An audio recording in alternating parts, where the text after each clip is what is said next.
بسم اللہ الرحمن الرحیم الحمد للہ رب العالمین والصلاة والسلام علی رسول الکریم وعلی آلہ واصحابہ اجمعین۔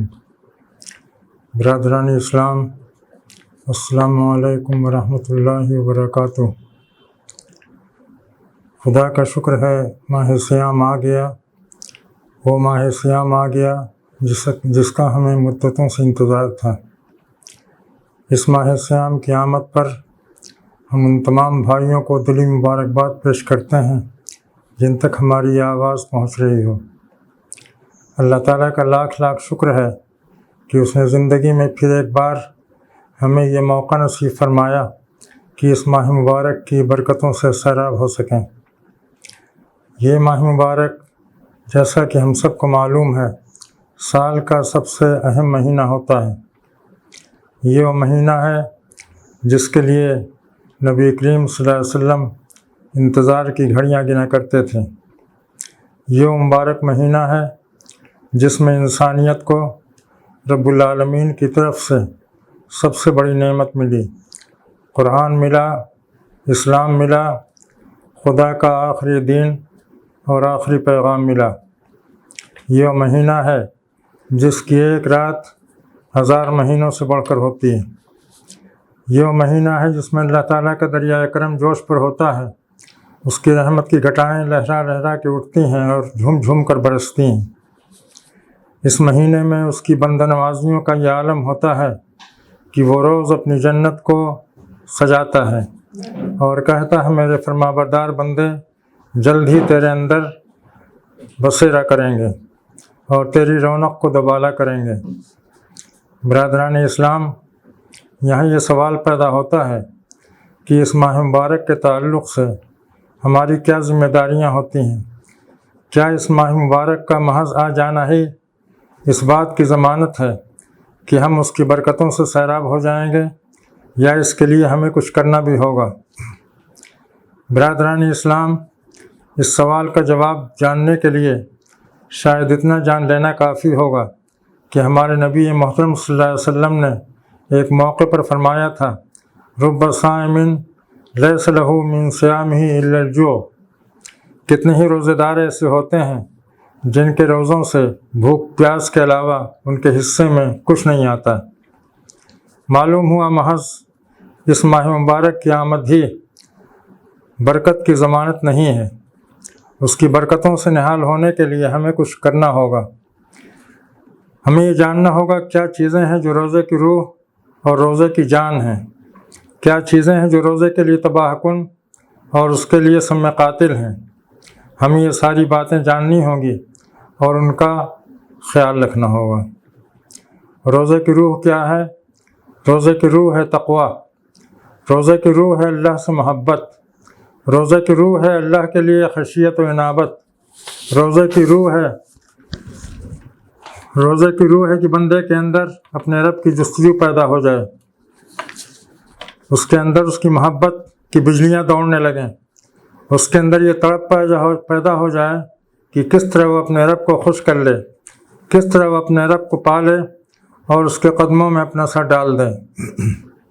قرآن پاک میں روزے کے احکام بیان کرنے سے پہلے فرمایا گیا یا ایھا الذین آمنوا کتب علیکم الصیام کما کتب علی الذین من قبلکم لعلکم تتقون۔ اے وہ لوگوں جو ایمان لائے ہو، تم پر روزہ فرض کیا گیا جس طرح تم سے پہلے کے لوگوں پر فرض کیا گیا تھا، امید ہے تم تقویٰ اختیار کرو گے۔ پھر روزے کے احکام بیان کرنے کے بعد دوبارہ فرمایا گیا وَإِذَا سَأَلَكَ عِبَادِي عَنِّي فَإِنِّي قَرِيبٌ أُجِيبُ دَعْوَةَ الدَّاعِ إِذَا دَعَانِ۔ جب میرے بندے تم سے میرے بارے میں پوچھیں تو بتا دو میں بہت قریب ہوں، پکارنے والے کی پکار کو سنتا ہوں جب وہ مجھے پکارتا ہے۔ قرآن پاک کے اندر حکم صیام کی یہ تمہید اور پھر یہ اختتامی آیت، یہ دونوں چیزیں واضح طور پر اس حقیقت کی طرف اشارہ کرتی ہیں کہ روزے کی روح یہی تقویٰ اور یہی خدا کی جستجو ہے۔ یہ تقویٰ اور یہ جستجو اگر نہ ہو تو اس روزے کا کوئی حاصل نہیں ہے۔ نبی صلی اللہ علیہ وسلم نے فرمایا من لم یدع قول الزور والعمل به فلیس للہ حاجۃ فی ان یدع طعامہ وشرابہ۔ جس نے جھوٹی باتیں اور جھوٹے کام کرنے نہیں چھوڑے تو اللہ کو کوئی ضرورت نہیں ہے کہ وہ اپنا کھانا پینا چھوڑ دیں۔ ایک دوسرے موقع پر فرمایا الصیام جنۃ ما لم یخرقھا، قیل وبما یخرقھا یا رسول اللہ، قال بکذب او غیبۃ۔ روزہ ایک ڈھال ہے بشرطے کہ روزہ دار اسے پھاڑ نہ دے۔ عرض کیا گیا اللہ کے رسول اسے وہ کس طرح پھاڑ سکتا ہے؟ آپ نے فرمایا جھوٹ سے یا غیبت سے۔ گویا روزہ اس کا نام نہیں ہے کہ ہم صبح سے شام تک بھوکے پیاسے رہیں۔ بھوکے پیاسے رہنے اور کچھ گھنٹوں کے لیے کھانا پینا چھوڑ دینے کا نام روزہ نہیں ہے۔ روزہ نام ہے برائیوں کو چھوڑ دینے کا۔ روزہ نام ہے خدا کی نافرمانیوں سے اجتناب کرنے کا۔ روزہ نام ہے جھوٹ اور غیبت کو چھوڑ دینے کا۔ روزہ نام ہے لڑائی جھگڑے اور غصہ و اشتعال سے پرہیز کرنے کا۔ روزہ نام ہے بد کلامی، یاوہ گوئی اور دوسروں کی دل آزاری سے پرہیز کرنے کا۔ مختصر یہ کہ روزہ نام ہے خدا سے ڈرنے اور جان و دل سے اس سے محبت کرنے کا۔ برادران اسلام، ہمارے روزوں کے اندر یہ روح اور یہ اسپرٹ کیوں کر پیدا ہو سکتی ہے؟ ہمارے اندر یہ تبدیلی کیوں کر آ سکتی ہے کہ ہم محض کھانا پینا چھوڑ دینے پر اکتفا نہ کریں بلکہ بدی سے نفرت کرنے لگیں، بدی کے خلاف سراپا احتجاج بن جائیں۔ اس کا پہلا نسخہ یہ ہے کہ جس کتاب الہی کے استقبال میں روزے فرض کیے گئے ہیں اس کتاب الہی سے ہم انسیت پیدا کریں، اس کے اندر اپنی آنکھوں کی ٹھنڈک اور دل کا سکون تلاش کریں۔ ہم جیسے تیسے قرآن پاک کو ختم کر لینے یا اس کا دور کر لینے پر اکتفا نہ کریں بلکہ اسے اپنے دل و دماغ میں بسائیں، اسے اپنے غور و تدبر کا موضوع بنائیں، اس کی ایک ایک آیت پر ڈیرے ڈالیں، اس کے اندر علم و حکمت کے جو بے شمار خزانے ہیں انہیں دریافت کرنے کی کوشش کریں، ساتھ ہی اس کے ایک ایک حکم پر عمل کرنے اور اسے اپنی سیرت و کردار میں جذب کرنے کی کوشش کریں۔ ہم اس مہینے میں قرآن پاک تو پڑھتے ہیں مگر کیسی بے کیفی اور کتنی بے رغبتی کے ساتھ پڑھتے ہیں۔ ہم قرآن پاک تو پڑھتے ہیں مگر بے سمجھے بوجھے پڑھتے ہیں۔ ہم قرآن پاک تو پڑھتے ہیں مگر اس جذبے سے نہیں کہ اس سے اپنے کردار کو سجائیں اور اپنی سیرتوں کو آراستہ کریں، بلکہ صرف اس لیے پڑھتے ہیں کہ ختم قرآن کی برکتیں حاصل کر لیں۔ کیا صحابہ کرام اور کیا ان کے بعد کے بزرگان دین قرآن پاک کو اسی طرح پڑھا کرتے تھے؟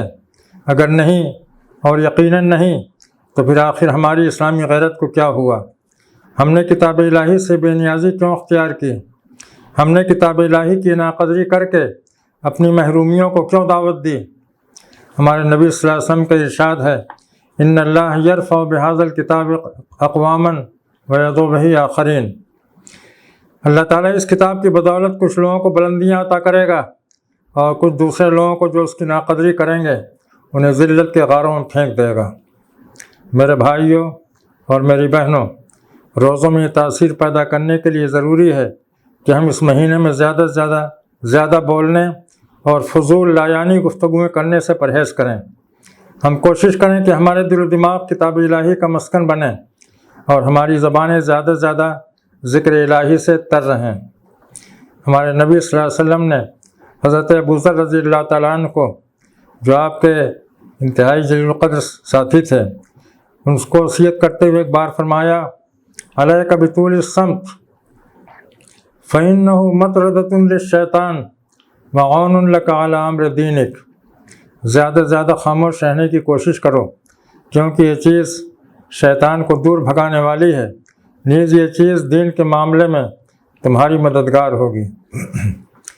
پچھلی شریعتوں میں روزے کی ایک لازمی شرط یہ بھی ہوا کرتی تھی کہ روزہ دار روزے کی حالت میں کسی انسان سے بات چیت نہ کرے، وہ بس اللہ کی یاد میں، اس کے ذکر و تسبیح میں، اس کی توصیف میں، اس کی کتاب کی تلاوت مصروف رہے۔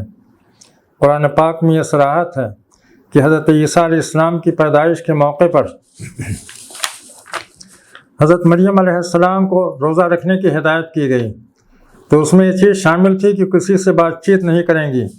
فرمایا فَإِمَّا تَرَيِنَّ مِنَ الْبَشَرِ أَحَدًا فقولی انی نذرت للرحمن صوما فلن اکلم اليوم انسیا۔ اگر تم انسانوں میں سے کسی کو دیکھو تو کہہ دو میں نے رحمان کے روزے کی نیت کر لی ہے، لہٰذا آج میں کسی سے بات نہیں کر سکتی۔ بے شک ہماری شریعت میں اس طرح کی کوئی سختی نہیں ہے، روزے کی حالت میں بات چیت کرنے کی کوئی ممانعت نہیں ہے، لیکن کیا ایسا نہیں ہے کہ ہمارے نبی کریم صلی اللہ علیہ وسلم نے زیادہ بولنے، لایعنی گفتگویں کرنے اور فضول بکواس کرنے سے ہمیں منع کیا ہے۔ اس کی وجہ یہ ہے کہ زیادہ بولنے سے انسان کا دل سخت ہو جاتا ہے۔ فضول بکواس کرنے والا انسان عملی انسان نہیں ہوتا، اس کی سوچنے سمجھنے کی صلاحیت ختم ہو جاتی ہے اور وہ بڑی آسانی سے شیطان کے پھندے میں آ جاتا ہے۔ میرے بھائیوں اور میری بہنوں، اس ماہ مبارک کا احترام کیجیے، اس کے قیمتی لمحات کی قدر کیجیے، اس مہینے میں زیادہ سے زیادہ اللہ کو یاد کیجیے، اس کے کلام کی تلاوت کیجیے، جس قدر ممکن ہو اس سے انسیت پیدا کیجیے۔ محض الفاظ کی تلاوت نہ کیجیے، کتاب الہی کو اچھی طرح سمجھنے کی کوشش کیجیے۔ براہ راست نہ سمجھ سکتے ہوں تو ترجموں سے مدد لیجیے۔ اس بات کی کوشش کیجیے کہ ہماری زندگیاں قرآن پاک کے سانچے میں ڈھل جائیں، ہم صحیح معنوں میں قرآنی امت بن جائیں، جس طرح صحابہ کرام ایک قرآنی امت بن گئے تھے۔ آج ہماری امت میں کیسی نا اتفاقی اور کیسا انتشار ہے۔ آج مسلم اداروں اور مسلم تنظیموں کے درمیان کتنی دوریاں ہیں، ان کے مقاصد اور ان کے اہداف میں کتنا فرق ہے۔ جبکہ قرآن پاک اپنے ماننے والوں کو سیسہ پلائی ہوئی دیوار کے مانند دیکھنا چاہتا ہے، بنیان مرصوص دیکھنا چاہتا ہے، انہیں امت واحدہ اور ملت واحدہ کی شکل میں دیکھنا چاہتا ہے، وہ ان کے درمیان کسی طرح کی دوری دیکھنا نہیں چاہتا ہے۔ صحابہ کرام جن کی نشو و نما قرآن پاک کے سائے میں اور قرآنی تعلیمات کے مطابق ہوئی تھی، ان کی کیفیت یہی تھی، وہ آپس میں اتحاد و اتفاق کا پیکر اور ایثار و محبت کی نہایت دلاویز تصویر تھے۔ ان کے اندر ایسی اخوت اور ایسی محبت تھی جس کی مثال پوری انسانی تاریخ میں مشکل سے ملے گی۔ یہ اخوت و محبت ان کے اندر کہاں سے آ گئی تھی، جبکہ وہ پہلے ایک دوسرے کے خون کے پیاسے ہوتے تھے۔ یہ قرآن پاک کی برکت تھی۔ قرآن پاک نے انہیں تعلیم دی کہ وہ آپس میں بھائی بھائی بن کر رہیں، اور اگر کوئی کسی پر زیادتی کرے تو ان دونوں کے درمیان صلح کرا دیں۔ انما المؤمنون اخوۃ فاصلحوا بین اخویکم، چنانچہ وہ آپس میں بھائی بھائی بن گئے اور صلح و محبت کی زندگی کے خوگر ہو گئے۔ آج ہماری ملت علمی میدان میں کس قدر پیچھے ہے، دینی اور شرعی علوم ہوں، یاسی اور سماجی علوم، ہر میدان میں پیچھے ہے اور بہت بری طرح پیچھے ہے۔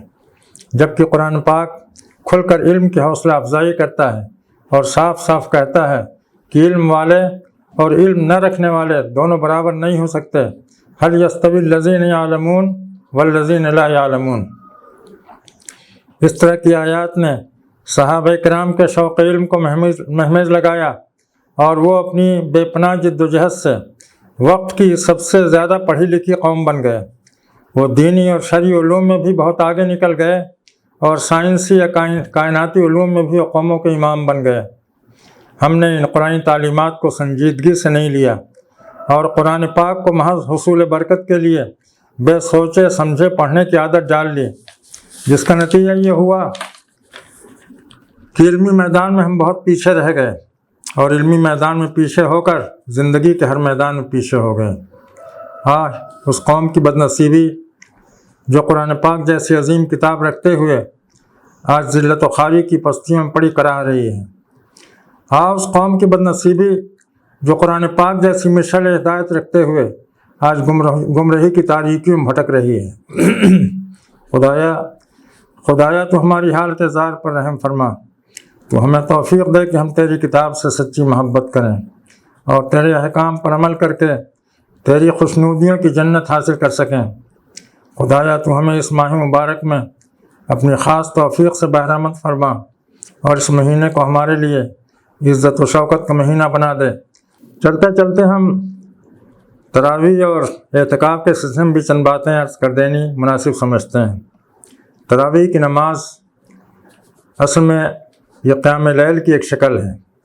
قیام لیل کا حکم ہے، نبی صلی اللہ علیہ وسلم نے فرمایا من قام رمضان ایمانا واحتسابا غفر له ما تقدم من ذنبه وما تأخر، جو رمضان میں اللہ کی خوشنودی کے لیے ایمان کے جذبے سے قیام لیل کرے گا، اللہ تعالیٰ اس کی مغفرت فرما دے گا۔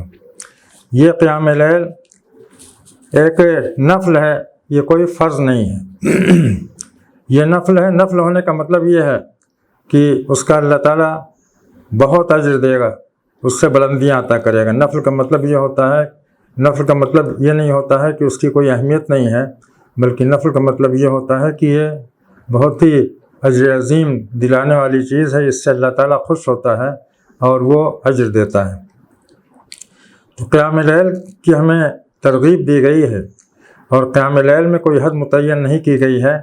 ہر آدمی اپنی طاقت اور اپنی صحت اور اپنے آسانی کے لحاظ سے جتنی چاہے قیام لیل کرے۔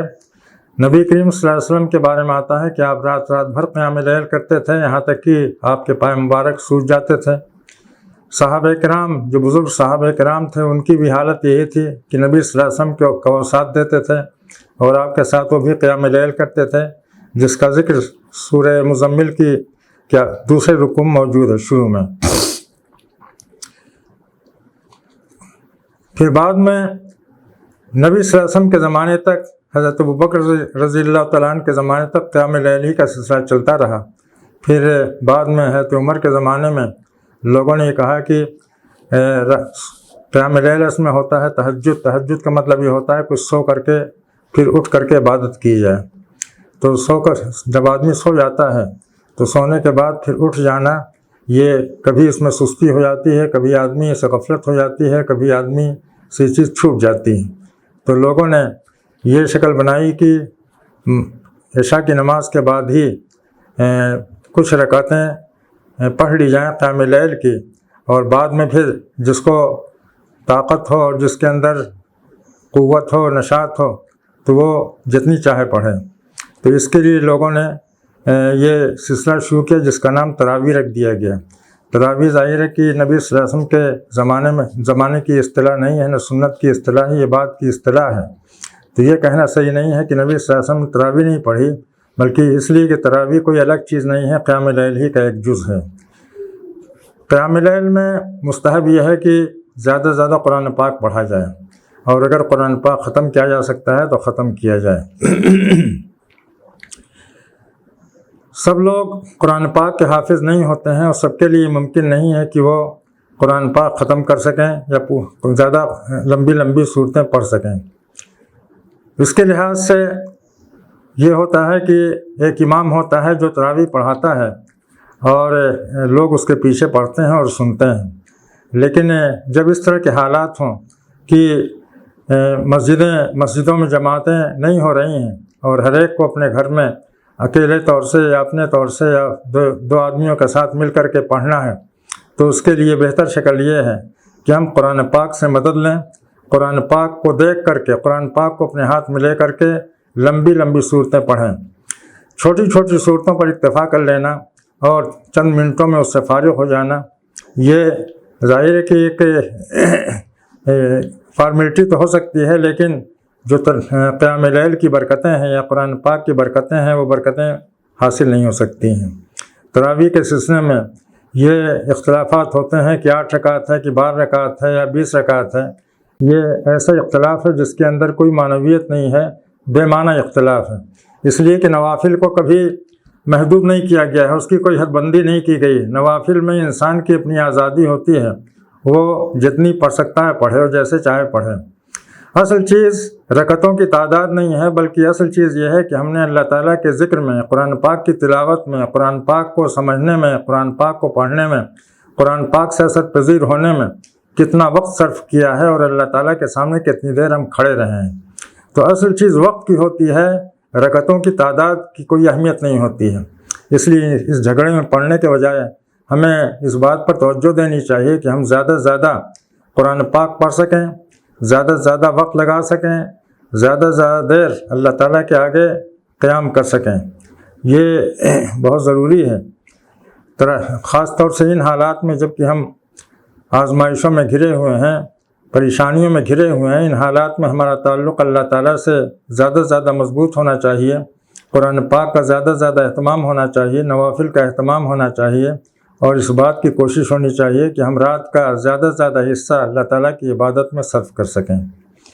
اسی مہینے میں اعتکاف ہوتا ہے، بہت سے لوگ ہوتے ہیں جو رمضان کے آخری عشر میں اعتکاف کرتے ہیں، لیکن مسجدوں میں چونکہ اعتکاف کرنے کے حالات نہیں ہیں، اگر اس وقت تک مسجدیں کھل جاتی ہیں اور حالات بدل جاتے ہیں اور یہ جو وائرس ہے اس سے ہمیں نجات مل جاتی ہے تو کوئی بات نہیں ہے، جس طرح سے لوگ اعتکاف کرتے تھے مسجدوں میں اعتکاف کریں گے، لیکن اگر اس طرح کے حالات باقی رہتے ہیں اور یہ پابندیاں ختم نہیں ہوتی ہیں تو اپنے گھر کے کسی گوشے میں بھی ہم اپنے آپ کو معتکف کر سکتے ہیں۔ اعتکاف کے لیے مسجد شرط نہیں ہے، گھر کا کوئی گوشہ، گھر کا کوئی کمرہ جس میں کہ آپ بیٹھ کر کے یکسوئی کے ساتھ اللہ تعالیٰ کی عبادت کر سکیں، اللہ تعالیٰ کے کلام کی تلاوت کر سکیں، یہ کافی ہے۔